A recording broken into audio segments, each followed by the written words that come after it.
បជុំគ្នាដោយរីករាយជុំគ្នាផុតសៀឲ្យសប្បាយមានសប្បាយមានសប្បាយមានគិតខ្វល់ខ្វាយពីរឿងអ្វី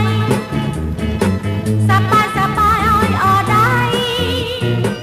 មានទុកមានភ័យសាឡាយណាយើងរំដើរចង់វ៉ារត់ស្រីគ្រោវីម្ដងទៀតរំសំណាងយកញ៉ាក់តាមបត់យ៉ាងសងហា